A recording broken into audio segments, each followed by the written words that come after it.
1. I think that even up until just a few years ago, we could never have imagined how our behavior would change with regards to using mobiles and tablets. I know that I would find it incredibly difficult to live without my mobile. I'm constantly looking at my phone to see if I've got any new messages or updates, and checking my apps to see what's new.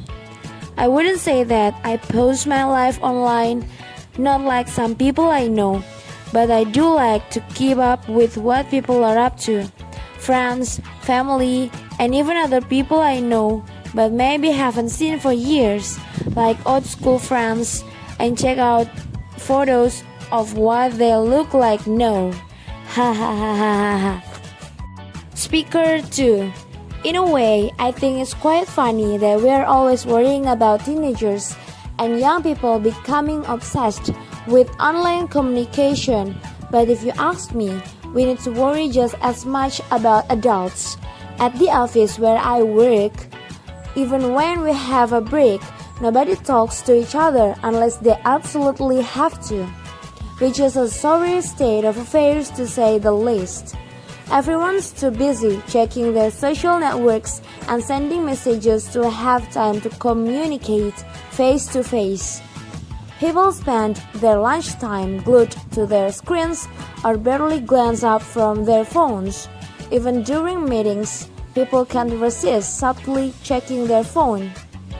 And what really irritates me is when you are trying to talk to someone and they're more interested in looking at their phone than paying attention to what you're saying, even though you're right in front of them.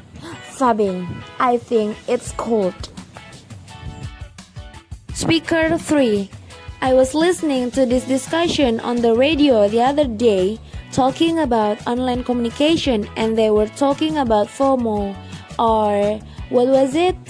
Fear of missing out, which apparently is a kind of modern day psychological syndrome which we are affected by because of our obsession with online communication.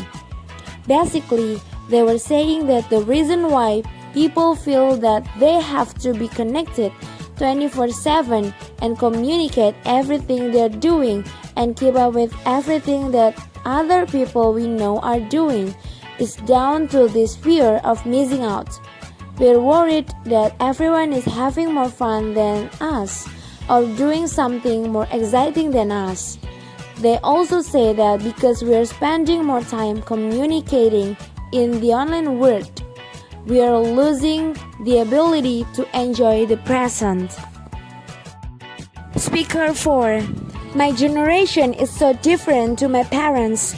I mean, they're always telling me that they grew up in a world without mobiles and social networking, and they manage fine.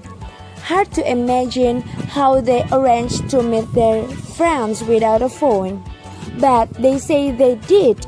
Oh, I had so many arguments with them while I was growing up, until they let me have my first smartphone. But they didn't let me have Snapchat or Instagram or anything like that. It's not the end of the world, they'd say. They just didn't understand that that's the way people my age communicates with each other. Nobody actually talks on the phone anymore. They have no idea how much I miss out on at school, being the only one who didn't have Snapchat. Also, at school, we had lots of talks and stuff on how to stay safe online, and most of us knew that anything you post online was going to be there forever. Speaker 5. For me, one of the best things about online communication is that you can stay in touch with everyone at the same time, all the time. You know exactly what's going on, when and where, so you never miss out on anything. I love the fact that you can update all your friends on what's going on in your life and they can respond immediately with a like or a comment. So you feel like you're together with people even though you might be completely alone sitting on a bus or at home. I share lots of photos, but I only post up my best edited shots. I hate it when people I know post photos of me not looking my best.